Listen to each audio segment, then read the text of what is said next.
Comenzamos. Hola, ¿qué tal? Ya me conocen, soy Virgilio Ortuño o Virgilio Ortuno en Estados Unidos. Soy licenciado en Economía por la Universidad Michoacana de San Nicolás de Hidalgo y los invito a que me sigan en mi canal de Facebook y en mi canal de YouTube y en mi canal de TikTok. Búsquenme como Virgilio Ortuno. Y en esta ocasión quiero hablarles de un tema un poco complejo, pero es un tema importante. En teoría educativa, en las teorías educativas, las teorías educativas se enlazan con las teorías psicológicas y con las teorías sociológicas. Y hay un tema, todavía no exactamente una teoría, un tema que se llama los sesgos cognitivos.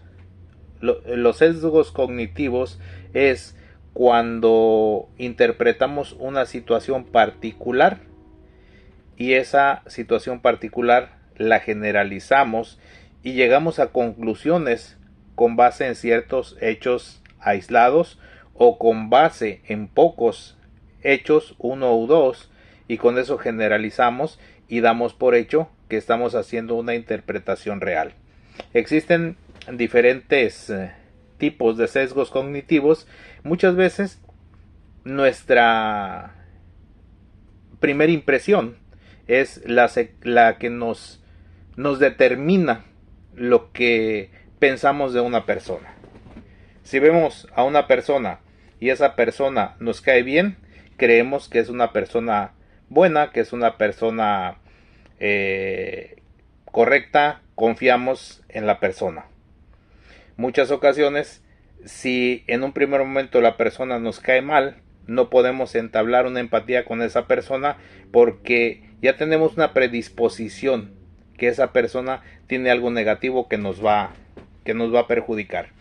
Pero dentro de esos sesgos cognitivos también podemos hablar de personas que afirman ciertas cosas y que si a la primera impresión nosotros creemos esas afirmaciones, entonces generalizamos y damos por hecho que todo lo que diga va a ser cierto. Y esto lo quiero aplicar al caso de Andrés Manuel López Obrador, el presidente mexicano. El presidente mexicano habla mucho de honestidad, habla mucho de eliminar la corrupción, habla mucho de el daño que han hecho los demás gobiernos y cabe la posibilidad de que se hayan hecho daño los demás gobiernos, pero también hicieron cosas muy positivas. Este gobierno no está haciendo puras cosas buenas. La mayoría de sus proyectos son un fracaso rotundo. Pero cuando se insiste que son proyectos buenos que van a beneficiar al país, entonces caemos en un sesgo cognitivo, porque estamos evaluando no un proyecto real, estamos evaluando con base en la palabrería que nos está diciendo una persona que duramos 40 años creyéndole que estaba diciendo la verdad. Entonces, el haber confiado en una persona como Andrés Manuel, para muchas personas es muy difícil dejar de confiar en un tipo en el cual confió 40 años. Ese es un sesgo cognitivo. Pero le voy a poner otros ejemplos de sesgos cognitivos. Muchas veces, datos correctos nos conducen a interpretaciones erróneas. Déjeme le pongo un ejemplo. Si usted checa en el Google o en cualquier buscador de internet, ¿qué porcentaje de los accidentes de carretera los producen choferes ebrios? Y casi en todos los países va a encontrar entre 25, 30, 35, 40%, el rango entre 25 y 40% de los accidentes en carreteras son generados por conductores ebrios. Entonces, si nosotros vemos esa información, nosotros damos por hecho que los conductores ebrios están afectando fuertemente la seguridad de las personas, no nada más de las que manejan, sino también las personas que cruzan las calles. Los conductores ebrios son una amenaza 30, 35, 40% de los accidentes los generan ellos, se escucha exagerado, es muchísimo. Son estadísticas reales. Pero esas estadísticas reales nos conducen a interpretaciones erróneas. Si el 30, el 35 o el 40% de los accidentes son generados o son producidos por conductores ebrios, entonces el 60, la diferencia del 40, o el 65, la diferencia del 35, o el 70, la diferencia del 30, que entre los dos da el 100% de accidentes, esa diferencia, la contraparte, la generan conductores sobrios, conductores que no han tomado. ¿Qué es más malo? ¿El 35 o el 65? ¿El 40 o el 60? ¿Qué es un dato más fuerte?